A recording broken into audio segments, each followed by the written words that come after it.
आज हम जो है वो रस चैप्टर देखेंगे, जो कि यूपी पुलिस के लिए बहुत ही इम्पोर्टेंट टॉपिक है। चलिए शुरू करते हैं। पहले हम देखेंगे परिभाषा एवं भेद। पहला क्वेश्चन है, विभाव किसे कहते हैं? तो विभाव की बात करें, किसे कहा जाता है? तो स्थायी भाव के उद्बोधक कारक को, स्थायी भाव के उद्बोधक कारक को हम विभाव कहते हैं। जैसे कि यहाँ पर डिस्क्रिप्टिव में दिया हुआ है कि स्थायी भाव के उद्बोधक कारक को विभाव कहते हैं। विभाव के दो भेद हैं, कौन कौन से? आलंबन और उद्दीपन। आलंबन विभाव, उद्दीपन विभाव। करुण रस का स्थायी भाव क्या है? करुण रस का स्थायी भाव, तो यहाँ पर करुण रस की स्थायी भाव की बात करें तो करुण रस का स्थायी भाव शोक है। जैसे कि यहाँ पर करुण रस का स्थायी भाव क्या है? शोक है, श्रृंगार का रति है, वात्सल्य का वत्सलता है और वीर का उत्साह है। क्वेश्चन नंबर 3 है, विभाव के दो प्रकार कौन से हैं? विभाव के दो प्रकार कौन से हैं? तो विभाव के दो प्रकार की बात करें तो एक आलंब है और एक उद्दीपन है। ऑप्शन ए करेक्ट है। विभाव जो व्यक्ति, पदार्थ अथवा बाह्य विकार अन्य व्यक्ति के हृदय में भाव भावोद्रेक करता है, उन कारकों को विभाव कहते हैं। इनके दो भेद होते हैं, आलंबन विभाव और उद्दीपन विभाव। क्वेश्चन नंबर 4 है, स्थायी भाव के उत्पत्ति के कारण को क्या कहते हैं? तो स्थायी भाव के उत्पत्ति के कारण को हम विभाव कहते हैं। स्थायी भाव के उत्पत्ति के कारण को विभाव कहते हैं। ये रस की उत्पत्ति में आधारभूत माने जाते हैं। रस की उत्पत्ति में आधारभूत माने जाते हैं कौन? विभाव। विभाव दो प्रकार के होते हैं, हम देख चुके हैं, आलंब और उद्दीपन विभाव। क्वेश्चन नंबर 5 है, रस के अवयवों की संख्या कितनी है? तो रस के अवयवों की संख्या बात करें तो कितनी है? 9 है। अगला क्वेश्चन देखते हैं, क्वेश्चन नंबर 6। जैसे कि यहाँ पर डिस्क्रिप्टिव में दिया हुआ है कि विभाव, अनुभाव एवं व्यभिचारी भाव के संयोग से हृदय में जागृत विभिन्न भावनाओं को रस कहते हैं। रस के अवयवों की संख्या कितनी है? 4 मानी जाती है। कौन कौन से? विभाव, अनुभाव, स्थायी भाव और संचारी या व्यभिचारी भाव। यहाँ पर बात करें कि विभाव की संख्या कितनी है, तो विभाव की संख्या यहाँ पर कितनी है? विभाव की संख्या 2 होती है, आलंब और उद्दीपन। इसके बाद बात करें अनुभाव की संख्या कितनी है, तो अनुभाव की संख्या भी 2 है, कायिक अनुभाव और सात्विक अनुभाव। स्थायी भाव की बात करें तो स्थायी भाव की संख्या कितनी होती है? 11। वैसे तो 9 होती है पर 11 मानते हैं। वैसे कितनी, हमें अगर जो पूछे स्थायी भाव की संख्या कितनी है तो 9 है। और संचारी या व्यभिचारी भाव की बात करें तो संचारी या व्यभिचारी भाव की संख्या कितनी है? 33 + 1 है, यानी कि 34 है। आगे चलते हैं, अगला क्वेश्चन है क्वेश्चन नंबर 6। निम्नलिखित में से उद्दीपन का कार्य कौन करता है? उद्दीपन का कार्य इसमें कौन करता है? प्रेम पत्र की मधुर वाणी, प्रेम पत्र की मधुर वाणी, इस ये वाक्य जो है वो उद्दीपन का कार्य कर रहा है। प्रेम पत्र की मधुर वाणी उद्दीपन का कार्य करती है। बाह्य वातावरण में होने वाले परिवर्तन के प्रति अनुक्रिया को उद्दीपन कहते हैं, अथवा जिन वस्तुओं या परिस्थितियों को देखकर स्थायी भाव उद्दीप्त होने लगता है, उद्दीपन विभाव कहलाता है। जैसे कि नायक नायिका की शारीरिक चेष्टाएं, मधुर वाणी, स्मरणिक उद्यान और चांदनी आदि। क्वेश्चन नंबर 7 है, स्थायी भावों को अनुभूति के योग्य कौन बनाता है? स्थायी भावों को अनुभूति के योग की बात करें, कौन बनाता है? विभाव बनाता है। स्थायी भाव को अनुभूति के योग्य विभाव बनाता है वे सभी साधन जिसके कारण हमारे मन में भाव उत्पन्न होता है, उन्हें विभाव कहते हैं। क्वेश्चन नंबर 8 है, जो व्यक्ति, वस्तु या परिस्थिति स्थायी भावों को उद्दीपन या जागृति करती है, उन्हें कौन सी संज्ञा दी जाती है? तो उन्हें विभाव की संज्ञा दी जाती है। जो व्यक्ति, वस्तु या परिस्थिति स्थायी भावों को उद्दीपन या जागृत करती है, उन्हें विभाव कहते हैं। अगला क्वेश्चन है, रावण ने राम में क्रोध नामक भाव जगाया, इसमें आलम्ब कौन है? इसमें पूछ रहा है कि रावण ने राम में क्रोध नामक भाव जगाया, इसमें आलम्ब कौन है? तो आलम्ब की बात करें तो इसमें हमारा रावण जो है वो आलम्ब है। भावों का उद्गम जिस मुख्य भाव या वस्तु के कारण हो वह काव्य का आलंबन भाव कहलाता है। भावों का उद्गम जिस मुख्य भाव या वस्तु के कारण हो वह काव्य का आलंबन भाव कहलाता है। जैसे कि रावण ने राम में क्रोध नामक भाव जगाया, इसमें रावण क्या है? आलंबन है। आगे चलते हैं, क्वेश्चन नंबर 10। आचार्य भरत ने रसों की संख्या कितनी मानी है? तो आचार्य भरत जी के अनुसार देखा जाए तो इन्होंने 8 मानी है। कितनी? 8 मानी है। आचार्य भरत ने रसों की संख्या 8 मानी है। वैसे बात की जाए कि नाटक विधि के अनुसार रसों की संख्या कितनी है? तो 9 है। और अगर जो पूछे कि सर्वमत के अनुसार रसों की संख्या कितनी है, तो सर्वमत के अनुसार रसों की संख्या 11 है। आगे देखते हैं, जैसे कि आचार्य भरत ने रसों की संख्या 8 बताई है। ये कौन कौन से हैं? जैसे कि श्रृंगार का स्थायी भाव रति, करुण, शोक, वीर, उत्साह, विभत्स, जुगुप्स या घृणा, हास्य, हास, रौद्र, क्रोध, भयानक, भय, अद्भुत, आश्चर्य या विस्मय। इन्होंने शांत को जो है वो रस नहीं माना है, आचार्य भरत जी ने। आगे बात करें, क्वेश्चन नंबर 11। हृदय में मूल रूप से विद्यमान रहने वाले भावों को क्या संज्ञा दी जाती है? हृदय में मूल रूप से विद्यमान रहने वाले भावों को क्या संज्ञा दी जाती है? तो इन्हें हम स्थायी भाव कहते हैं। हृदय में मूल रूप से विद्यमान रहने वाले भावों को स्थायी भाव की संज्ञा दी जाती है। सर्वप्रथम आचार्य भरत मुनि ने 8 स्थायी भावों की चर्चा की थी, किंतु परिवर्तित आचार्य मम्मट और अभिनव गुप्त ने रसों की संख्या 9 मानी है। आचार्य अभद्र ने निर्वेद को भी स्थायी भावों का एक भेद माना है। अतः इस कारण से स्थायी भावों की कुल संख्या कितनी है? 9 मानी जाती है।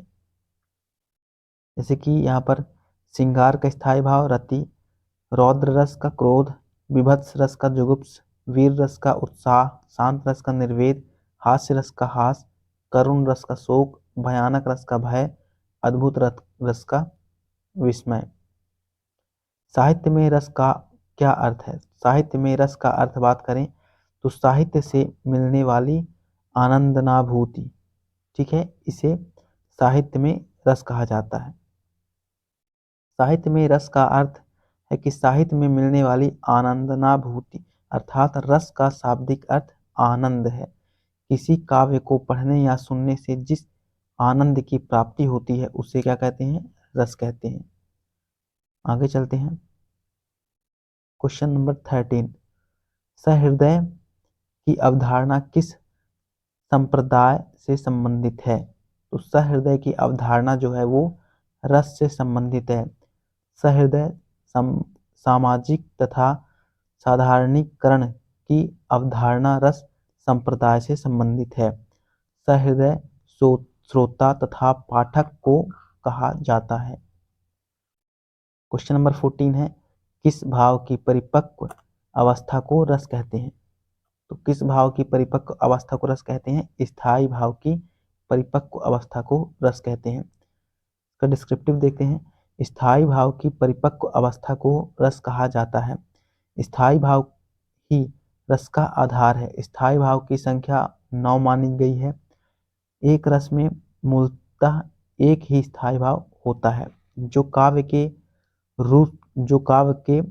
शुरू से आखिरी तक होता है, परंतु भरत मुनि ने स्थायी भावों की संख्या कितनी मानी है? 8 मानी है।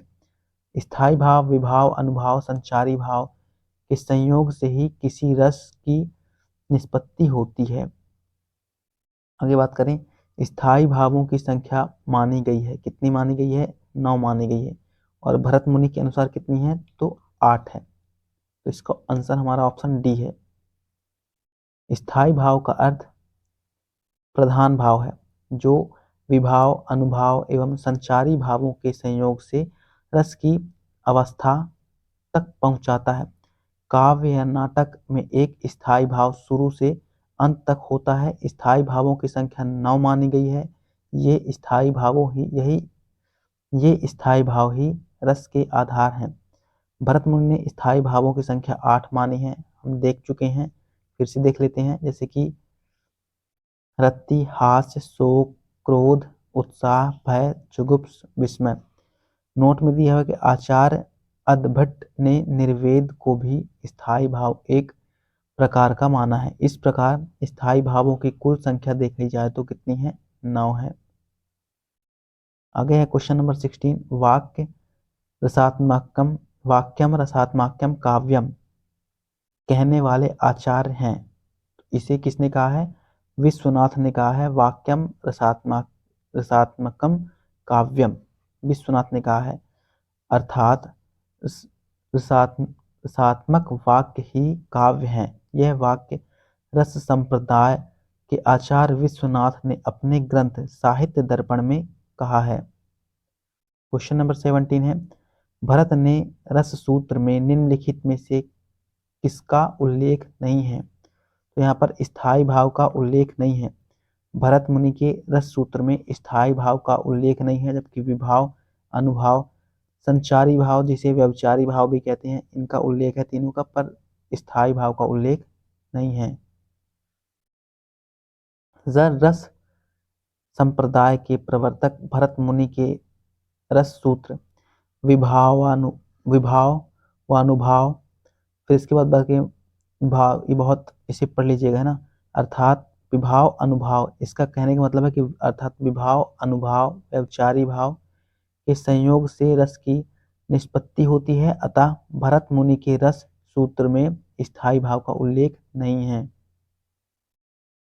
क्वेश्चन नंबर 18 देखते हैं। निम्नलिखित में से कौन भरत मुनि के रस सूत्र का एक उत्तरकार नहीं है? तो कौन नहीं है? कौन नहीं है? तो ये है क्षेमेंद्र। आगे देखते हैं इसके डिस्क्रिप्टिव में, जैसे कि दिया हुआ है। नाट्य शास्त्र के प्रणेता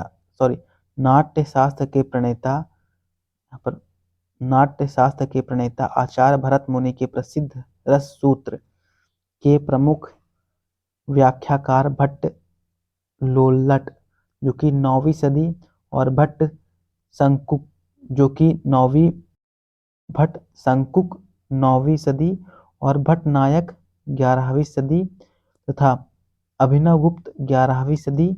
भट्ट लोल्लट का रस सिद्धांत उत्पत्तिवाद, भट्ट शंकुक का रस सिद्धांत अनुमितिवाद और भट्टनायक का रस सिद्धांत जो है वो भक्तिवाद तथा अभिनवगुप्त का रस सिद्धांत अभिव्यक्तिवाद कहलाता है।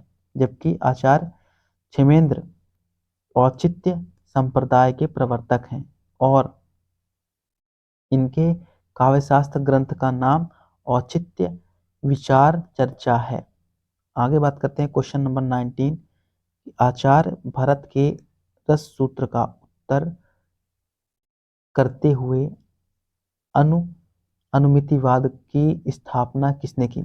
आचार्य भरत के रस सूत्र का उत्तर करते हुए अनुमितिवाद की स्थापना किसने की? तो आचार्य शंकु ने की। किसने की? आचार्य शंकु ने की। अगर जो आपको लग रहा हो कि मैं धीरे पढ़ रहा हूँ, तो आप जो है वो स्पीड को 1.5 या फिर 2 में करके देख सकते हैं।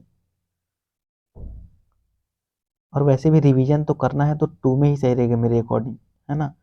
अनुमतिवाद शंकुक ने दिया। किस आचार्य ने दिया? शंकुक ने दिया। अनुमतिवाद उत्पत्तिवाद किस आचार्य ने दिया? तो भट्ट लोलट ने। फिर भक्तिवाद या फिर भोगवाद किसने दिया? तो भट्ट नायक ने दिया। अभिव्यक्तिवाद किसने दिया? तो अभिनव गुप्त ने दिया। क्वेश्चन नंबर 20 है। आचार्य भरत के रस सूत्र के व्याख्याता संकुक के सिद्धांत का नाम है, क्या नाम है? अनुमतिवाद। हम देख चुके हैं अनुमतिवाद किसका है? आचार्य भरत मुनि के रस सूत्र। यहाँ पर फिर से वही आ गया, आचार्य भरत मुनि के रस सूत्र के व्याख्याता संकुक के सिद्धांत का नाम क्या है? तो अनुमतिवाद है। भट्टलोलक उत्पत्तिवाद या आरोपवाद है। भट्टलोलक के सिद्धांत क्या है? उत्पत्तिवाद या आरोपवाद है। इसके बाद भट्ट संकुक की बात करें तो इनका सिद्धांत अनुमतिवाद या अनुमानवाद है। इसके बाद भट्ट नायक की बात करें तो भुक्तिवाद है या फिर भोगवाद है। और अभिनव गुप्त की बात करें तो अभिनव व्यक्तिवाद इनकी सिद्धांत है। आगे बात करें, चित्र तुरंग न्याय पर किस आचार्य का सिद्धांत आधारित है? तो इसमें जो है वो किसका? संकुक का सिद्धांत आधारित है। चित्र तुरंग न्याय पर आचार्य संकुक का सिद्धांत आधारित है। अनुमतिवाद आचार्य संकुक का सिद्धांत है। ये भरत के रस सूत्र के व्याख्याता में से एक है। रस सूत्र के चारों व्याख्याता भट्ट लोलट, संकुक, भट्ट नायक व अभिनव गुप्त हैं। भट्ट नायक साधारणीकरण से संबंधित है। किससे? साधारणीकरण से संबंधित है भट्ट नायक। आगे चलते हैं, रस संप्रदाय के प्रवर्तक हैं। तो रस संप्रदाय के प्रवर्तक कौन है? भरत मुनि, जिनके अनुसार कितने? 8 स्थायी भाव हैं। सॉरी, रस की संख्या कितनी है? 8 है। स्थायी भाव तो इन्होंने माना ही नहीं है। प्रवर्तक और यहाँ पर संप्रदाय फिर से देखते हैं, भरत मुनि रस संप्रदाय, फिर भामा अलंकार संप्रदाय, भरत मुनि रस संप्रदाय, भामा अलंकार संप्रदाय और आनंदवर्धन क्या है? ध्वनि संप्रदाय। अभिनव गुप्त रस सूत्र के व्याख्याकार हैं। अभिनव गुप्त क्या कौन है? तो रस सूत्र के व्याख्याकार हैं। अब देखते हैं हम अनुभाव के बारे में कि अनुभाव क्या है। क्वेश्चन नंबर 23 है, आलंबन तथा उद्दीपन के द्वारा आश्रय के हृदय में स्थायी भाव जागृत या उद्दीप्त होने पर आश्रय में जो चेष्टाएं होती हैं उन्हें क्या संज्ञा दी गई है? उन्हें हम बात करें, उन्हें क्या कहा जाता है? उन्हें हम अनुभाव कहते हैं। क्या कहते हैं? उन्हें अनुभाव कहते हैं। आलम्ब तथा उद्दीपन के द्वारा आश्रय के हृदय में स्थायी भाव जागृत या उद्दीपन होने पर आश्रय में जो चेष्टाएं होती हैं उन्हें अनुभाव कहते हैं। जैसे उत्पत्ति में शत्रु को ललकारना, उत्पत्ति नहीं, उत्साह में, क्या? उत्साह में शत्रु को ललकारना। अनुभाव के 4 भेद होते हैं, सात्विक अनुभाव, कायिक अनुभाव, मानसिक अनुभाव और आहार्य अनुभाव। क्वेश्चन नंबर 24 है, सात्विक अनुभाव कितने प्रकार के होते हैं? तो सात्विक अनुभाव की बात की जाए तो ये 8 प्रकार के होते हैं। सात्विक अनुभाव कितने प्रकार के होते हैं? 8 प्रकार के होते हैं। आश्रय की शरीर से उनके बिना किसी बाहरी प्रयत्न के स्वतः उत्पन्न होने वाली चेष्टाएं सात्विक अनुभाव कहलाती हैं। सात्विक अनुभाव 8 प्रकार के होते हैं। स्तंभ, स्वेद, रोमांच, स्वरभंग, कंप, वर्ण, अश्रु और प्रलय। ये जो है पेपर में पूछा जाता है कि स्तंभ क्या है, और दे देगा कायिक अनुभाव, सात्विक अनुभाव या फिर संचारी भाव, है ना, इस तरह ऑप्शन में दे देता है, या फिर आलम्ब विभाव। तो क्या है ये जो है सात्विक अनुभाव के सभी 8 भाग हैं। आगे बात करें, अनुभाव के कितने रूप हैं? तो अनुभाव के कितने रूप हैं? अनुभाव के 4 रूप हैं। कितने? अनुभाव के कितने रूप हैं? 4 भेद हैं। देखते हैं कौन कौन से। जैसे कि यहाँ पर दिया हुआ 4 भेद हैं, कायिक अनुभाव, वांछिक अनुभाव, आहार्य अनुभाव और सात्विक। कौन कौन से? एक बार फिर से, कायिक अनुभाव, वांछिक अनुभाव, कायिक वांछिक आहार और सात्विक अनुभाव। रस को प्रकाशित करने वाली अनु कार्य की चेष्टाओं को अनुभाव कहते हैं। आगे देखते हैं, अब देखते हैं व्यभिचारी एवं संचारी भाव। आश्रय के चित्त में उत्पन्न होने वाली अस्थिर मनोविकारों को कौन सी संज्ञा दी गई है? तो संचारी भाव की संज्ञा दी गई है। एक बार फिर से पढ़ते हैं प्रश्न। आश्रय के चित्त में उत्पन्न होने वाली अस्थिर मनोविकारों को कौन सी संज्ञा दी गई है? संचारी भाव की संज्ञा दी गई है। आश्रय के चित्त में उत्पन्न होने वाले अस्थिर मनोविकार को संचारी भाव की संज्ञा दी गई है। संचारी भाव को व्यभिचारी भाव भी कहा जाता है, इसलिए इनकी संख्या कितनी है? 33 है। और एक और माना गया है, कौन सा? 33 प्लस 1, एक कौन माना गया है? तो चकपकाहट। किसको? चकपकाहट को माना गया है। प्रत्येक रस में संचरण करने वाले भाव को क्या कहते हैं? तो उन्हें हम संचारी भाव कहते हैं। प्रत्येक रस में संचरण करने वाले भाव को संचारी भाव कहते हैं। प्रत्येक रस में संचरण करने वाले भाव को संचारी भाव कहते हैं। भरत मुनि ने संचारी भावों की संख्या 33 बताई है और संचारी भाव को व्यभिचारी भाव भी कहा जाता है। संचारी भाव को ही व्यभिचारी भाव भी कहा जाता है।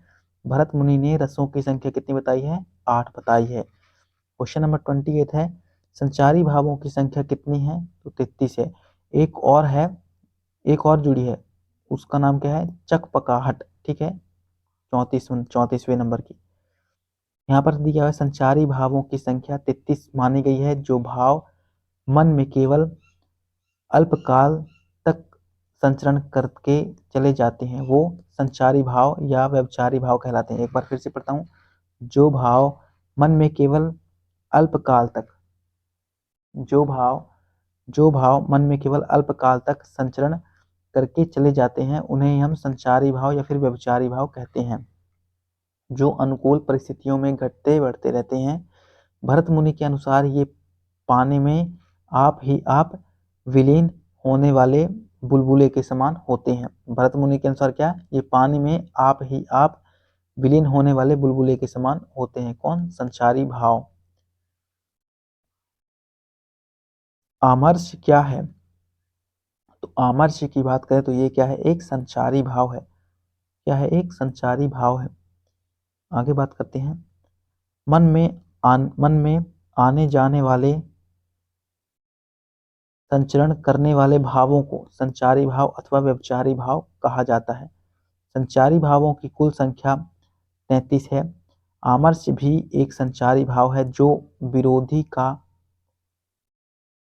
अपकार करके ही अक्षमता से उत्पन्न तथा दुख के कारण उत्पन्न होती है। यह अपने अपमान या तिरस्कार के कारण उत्पन्न क्षोभ है। आगे बात करते हैं। अब देखते हैं श्रृंगार रस। श्रृंगार रस की बात करें तो राम को रूप निहारत जानकी कंकन के नग की परछाई। राम को रूप निहारत जानकी कंकन के नग की परछाई। राम को रूप निहारत जानकी कंकन के नग की परछाई। इस पंक्ति में कौन सा रस है? तो कौन सा रस है? श्रृंगार रस है। आगे चलते हैं। रस को रूप निहारत जानकी कंकन के नग की परछाई पंक्ति में श्रृंगार रस है। श्रृंगार रस का स्थायी भाव क्या है? रति है।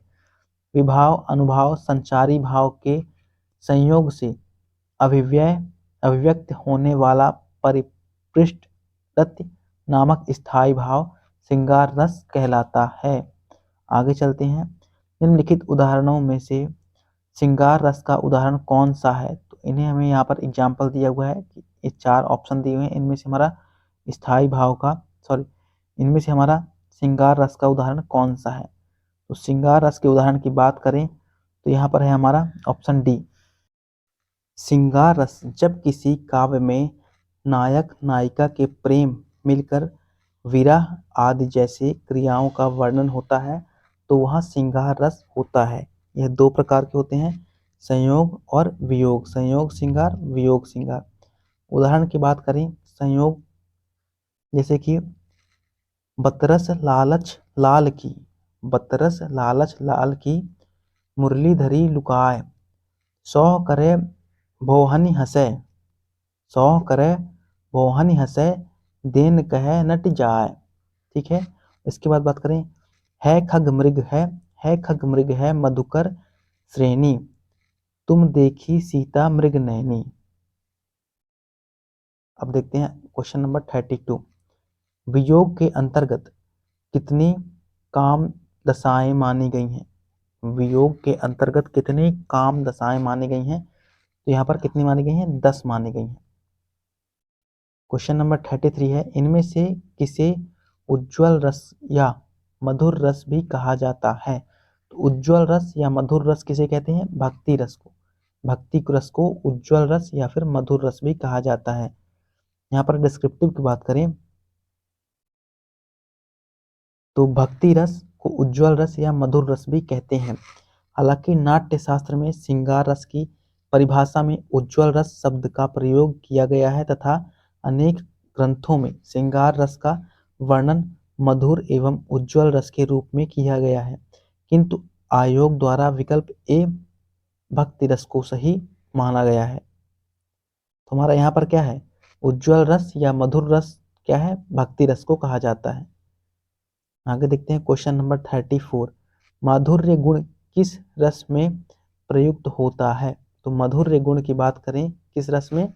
ये श्रृंगार रस में उत्पन्न होता है। माधुर्य गुण श्रृंगार रस में प्रयुक्त होता है। श्रृंगार रस को रसराज या रसपति कहा जाता है। इसका स्थायी भाव रति है। श्रृंगार रस का आलंबन या विभाव नायक और नायिका तथा उद्दीपन विभाव आलंबन का सौंदर्य प्राकृतिक रमणीक उपवन आदि हैं। क्वेश्चन नंबर 35 है, जिन पंक्ति में नायक नायिका का मिलन होता है वहां रस की दृष्टि से कौन सा श्रृंगार होता है?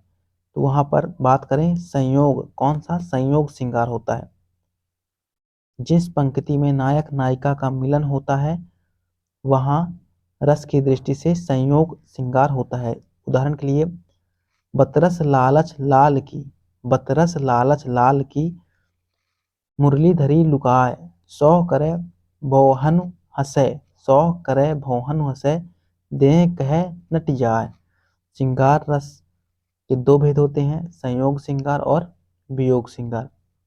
क्वेश्चन नंबर 36 की बात करें,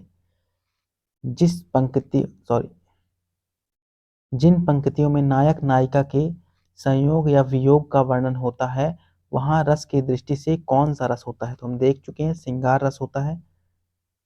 नायक नायिका के प्रेम संबंधी वर्णन तथा उनके सौंदर्य की परिपक्व अवस्था को श्रृंगार रस कहते हैं। इसका स्थायी भाव रति है।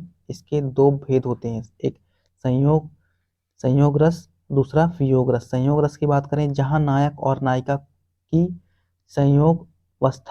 संयोगावस्था का वर्णन होता है वहां श्रृंगार रस होता है। और वियोग श्रृंगार की बात करें तो जहां नायक नायिका की वियोग अवस्था का वर्णन होता है वहां वियोग श्रृंगार होता है। आगे है किस रस को रसराज कहते हैं? तो रसराज हम देख चुके हैं, श्रृंगार रस को रसराज के नाम से भी जाना जाता है। श्रृंगार रस को रसराज कहा जाता है। श्रृंगार रस के दो भेद हैं, संयोग श्रृंगार और वियोग श्रृंगार। आगे चलते हैं क्वेश्चन नंबर, यहाँ पर जैसे कि संयोग श्रृंगार एग्जाम्पल देखते हैं, जहां नायक और नायिका के मिलन का वर्णन है, जैसे बतरस लालच लाल की मुरलीधरी लुकाए, तो इसमें क्या है? संयोग श्रृंगार है। वियोग श्रृंगार की बात करें तो जहां नायक और नायिका के विरल का वर्णन हो, ठीक है, विरह का वर्णन हो, विरल नहीं विरह का वर्णन हो, वहां वियोग श्रृंगार होता है। जैसे कि हे खग मृग हे मधुका श्रेणी, तुम देखी सीता मृग नैनी। हे खग मृग हे मधुका श्रेणी, तुम देखी सीता मृग नैनी। इसमें क्या है? वियोग श्रृंगार है। क्वेश्चन नंबर 38 की बात करें, निस दिन बरसत नैन हमारे, निस दिन बरसत नैन हमारे, इस पंक्ति में किस रस का वर्णन है? इस रस में श्रृंगार रस का वर्णन है। निसरत बरसत नैन हमारे में श्रृंगार रस है, इसमें वियोग श्रृंगार है। कौन सा वियोग? जहां पर हृदय में उत्साह उत्पन्न हो वहां वीर रस होता है। जैसे फहरी फहरी ध्वजा फहरी ध्वजा फड़की भुजा, फहरी ध्वजा फड़की भुजा, बलिदानी की ज्वालामुखी। जहां भय उत्पन्न करने वाली वस्तु या दृश्य को देखकर भय की सृष्टि हो वहां भयानक रस होता है। जैसे उधर उधर गरजती सिंधु लहरिया कुटिल काल के जालों सी, उधर गरजती सिंधु लहरिया कुटिल काल के जालों सी। तो इसमें क्या है? भयानक रस, यानी कि भय उत्पन्न हो रहा है इसमें, इसलिए इसमें भयानक रस है। आगे बात करें, निम्नलिखित में से कौन सा रस है? चयन कीजिए। मेरे तो गिरधर गोपाल दूसरे ना कोई, यह है कि मेरे तो गिरधर गोपाल दूसरे न कोई, जाके सिर मोर मुकुट मेरे पति सोई। इसमें कौन सा श्रृंगार रस है? मेरे तो गिरधर गोपाल दूसरे ना कोई, जाके सिर मोरे मुकुट मेरे पति सोई में श्रृंगार रस है। सांसारिक वस्तुओं तथा व्यक्तियों के प्रति वैराग्य की भावना से शांत रस की निष्पत्ति होती है। जैसे मोहन महल की प्रथम सीढ़ियां बिन ज्ञान चरित्र सम्यक्ता न लहे। किसी वस्तु या विकृति वेशभूषा को देखकर मन यानी कि हृदय में हास्य की भावना उत्पन्न होती है। जैसे देखी सियाही सूरति मुस्काती, देखी सियाही सूरति मुस्काती, वर लायक दुल्हन जग नाही। क्वेश्चन नंबर 40 है, किस रस को सभी रसों का अधिपति माना जाता है? तो किसे? श्रृंगार रस को स्थायी भाव रति है या प्रेम है होता है। इसके दो प्रकार संयोग श्रृंगार और वियोग श्रृंगार होता है। श्रृंगार रस को रसराज रसपति भी कहा जाता है। अब देखो क्वेश्चन नंबर 41 में ये वाला हम पढ़ चुके हैं कितनी बार? बसरत लालच लाल की मुरली धरी लुकाए, ये तो हम पढ़ चुके हैं। ये कौन सा है? श्रृंगार रस है। ठीक है, कौन सा इसमें क्या है? श्रृंगार रस है। ऑप्शन सी हमारा करेक्ट है। जहां सहृदय के चित्त में रति नामक स्थायी भाव विभाव अनुभाव संचारी भाव का संयोग होता है वहां श्रृंगार रस की उत्पत्ति होती है। जैसे क्वेश्चन नंबर 42 है, हाँ रघुबीर देव रघुराया, हाँ रघुबीर देव रघुराया, के ही अपराध विसारे दाया। उपयुक्त गद्यांश की बात करें तो इसमें हमारा वियोग श्रृंगार है। कौन सा? वियोग श्रृंगार है। आगे बात करें क्वेश्चन नंबर 43, इसमें हमें देखना है कौन सा रस है खग मृग के मधुकर श्रेणी। इसमें वियोग श्रृंगार है। हम कितनी बार पढ़ चुके हैं? आ चुका है खग मृग के मधुकर श्रेणी, तुम देखी सीता मृग नैनी। इसमें कौन सा है? वियोग श्रृंगार है। आगे चलते हैं, निम्नलिखित में से कौन सा रस विभत्स का विरोध? निम्नलिखित में से कौन सा रस विभत्स का विरोधी है? कौन सा है? तो श्रृंगार रस जो है वो विभत्स का विरोधी है। विभत्स रस का स्थायी भाव क्या होता है? जुगुप्स या फिर घृणा से संबंधित है। इसका विरोधी रस बात करें तो कौन सा है? श्रृंगार रस। श्रृंगार रस का विरोधी रस कौन सा है? तो श्रृंगार रस का विरोधी रस विभत्स है। कौन सा है? विभत्स रस है। इसका स्थायी भाव क्या होता है? श्रृंगार रस का स्थायी भाव रति होता है और विभत्स का स्थायी भाव जुगुप्स या फिर घृणा होता है। भयानक रस का स्थायी भाव भय होता है। वीर रस का स्थायी भाव उत्साह होता है। करुण रस का स्थायी भाव शोक होता है। आगे देखते हैं, क्वेश्चन नंबर 45 है, अखियां हरी दरसत की भूखी, दर्शन की भूखी। अखियां हरी दर्शन की भूखी। किसकी? अखियां हरी दर्शन की भूखी, यानी कि कृष्ण भगवान के दर्शन के लिए भूखी हैं। अखियां हरी दर्शन की भूखी, कैसे रहे रूप रस रांची, ए बतियाए सुनी रूखी। इसमें बात करें तो कौन सा अलंकार है? वियोग श्रृंगार रस है। इसमें कौन सा है? वियोग श्रृंगार रस है। अब हम देखते हैं हास्य रस। हास रस का स्थायी भाव क्या है? हास रस का स्थायी भाव हास है। आगे देखते हैं, हास रस का स्थायी भाव हास है। रसों का स्थायी भाव इस प्रकार है, जैसे कि यहाँ पर दिया हुआ है, श्रृंगार रस का रति, हास्य रस का हास, रौद्र रस का क्रोध, करुण रस का शोक, वीर रस का उत्साह, अद्भुत रस का आश्चर्य। इसके बाद बात करें विभत्स रस का जुगुप्स या फिर घृणा, भयानक रस का घृणा नहीं घृणा, इसको भयानक रस का भय, शांत रस का निर्वेद। आगे देखते हैं करुण रस। करुण रस का देवता इनमें से कौन है? तो करुण रस का देवता यम है। कौन? यमराज। करुण रस का देवता यम है। वीर रस के देवता महेंद्र हैं। वीर रस के देवता कौन है? महेंद्र। श्रृंगार रस के देवता विष्णु। अद्भुत रस के देवता कौन है? गंधर्व। कौन है? प्रकृति पैंगलम के छंद किस रस से संबंधित हैं? तो प्रकृति पैंगलम के रस जो हैं वो किस रस से? वीर रस से संबंधित है। किस रस से? वीर रस से संबंधित हैं। प्रकृति पैंगलम के छंद वीर रस से संबंधित हैं। प्रकृति पैंगलम में विद्याधर, सारंगधर, जज्जल तथा बब्बर आदि कवियों की रचनाओं को संकलित किया गया है। आगे देखते हैं, आगे है क्वेश्चन नंबर 52। इसमें जो है जैसे कि यहाँ पर जैसे कि ये पेपर में आ गया ना, तो ये नहीं कि पूरा पढ़ते बैठ जाना है, ठीक है, देखना है। देखो, खेल क्षत्रिय बालकों का व्यू भेदन का कर लड़े, तो भेदन कर लड़े मतलब यहाँ से लड़ने का भाव आ रहा है, तो किसका होगा? ये वीर रस का ही होगा। पूरा पढ़ते नहीं बैठे रहना है ना। आगे देखते हैं, जैसे कि वीर रस की बात करें तो वीर रस का स्थायी भाव क्या होता है? उत्साह होता है।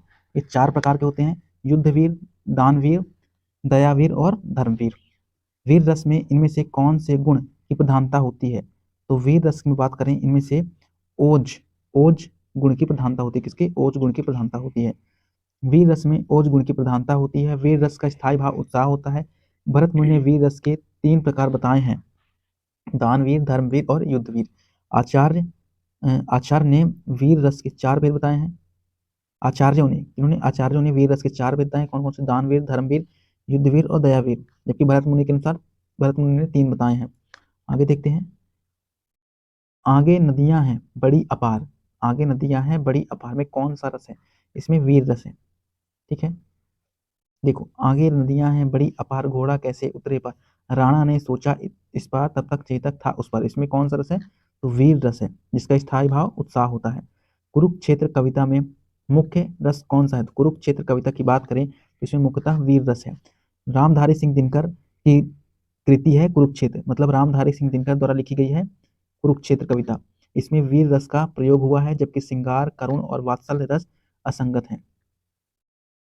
वीर तुम बढ़े चलो। अब देखो, इसमें भी ज्यादा शुरू में पढ़ लिया, वीर तुम बढ़े चलो मतलब वीर रस है, बस ज्यादा पढ़ते नहीं बैठ जाना भाई, टाइम भी नहीं होता, लिमिटेड टाइम होता है यहाँ पर।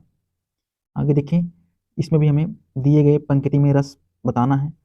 तो जैसे जहां तक समझ में नहीं आया कि कौन सा रस है, तो पढ़ते रहना है। हिमाद्री तुंग श्रृंग से प्रबुद्ध शुद्ध भारती, स्वयं प्रभा समुज्ज्वल समुज्ज्वला स्वतंत्र पुकारती। इसमें कौन सा है? तो वीर रस है। यहाँ पर यार थोड़ा जीभ लड़खड़ा जाती है ना, कठिन कठिन शब्द हैं, तो यहाँ पर क्या है? वीर रस है। आगे देखते हैं क्वेश्चन नंबर 58। चमक उठी सन 57 में, चमक उठी सन 57 में, वो तलवार पुरानी थी, खूब लड़ी मर्दानी, वो तो झांसी वाली रानी थी। कौन सा है? वीर रस है इसमें।